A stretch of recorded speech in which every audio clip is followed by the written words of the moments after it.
जीवन हमें एक मौका देता है, इसलिए जब भी सही कॉलेज चुनने का समय आए तो सिर्फ मंगलायतन यूनिवर्सिटी आपके बेहतरीन भविष्य और सर्वांगीण विकास के लिए।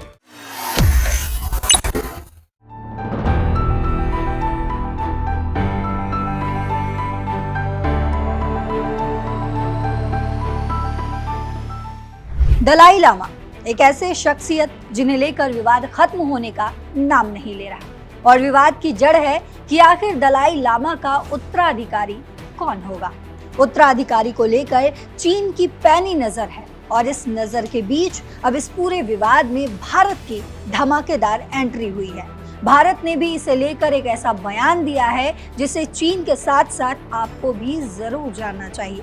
तो सबसे पहले आपको बताते हैं कि आखिर दलाई लामा को लेकर, उनके उत्तराधिकारी को लेकर ताजा विवाद क्या है और क्यों ये विवाद चल रहा है। उससे भी पहले फटाफट खबरों को देखने के लिए आप अपने फोन में दैनिक जागरण ऐप को इंस्टॉल कर लीजिए, क्योंकि यहाँ आपको सटीक और सही खबरें मिलेंगी।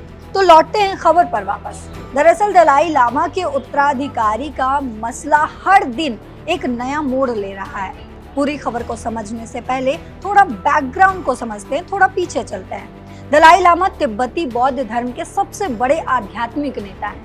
उनकी शिक्षाएं न सिर्फ तिब्बत में बल्कि पूरी दुनिया में लाखों लोगों के लिए प्रेरणा का स्रोत है। लेकिन अब सवाल ये है कि दलाई लामा के बाद उनका उत्तराधिकारी कौन होगा। इस सवाल ने भारत और चीन के बीच एक नया विवाद खड़ा कर दिया है। हाल ही में चीन ने दावा किया कि दलाई लामा के उत्तराधिकारी का चयन उनकी मंजूरी के बिना वैध नहीं होगा, यानी चीन चाहता है कि इस प्रक्रिया में उसका दखल हो। लेकिन भारत ने इस पर सख्त रुख अपनाया है। केंद्रीय मंत्री किरेन रिजिजू ने साफ कहा है कि दलाई लामा का उत्तराधिकारी चुनने का फैसला सिर्फ और सिर्फ दलाई लामा का है। इसमें कोई और, चाहे वो कोई देश हो या सरकार, दखल नहीं दे सकता। भारत का ये बयान चीन के लिए एक कड़ा संदेश है कि वो तिब्बती परंपराओं में हस्तक्षेप ना करे।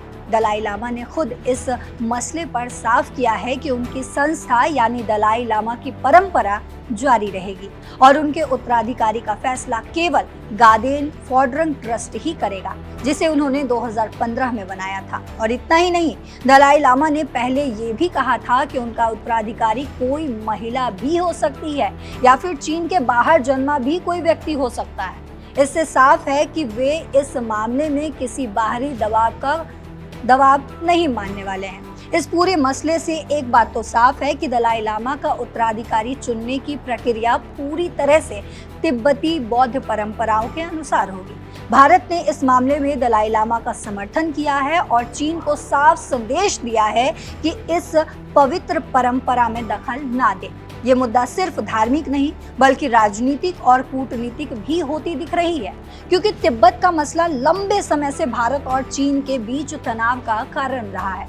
आपको क्या लगता है इस मसले पर?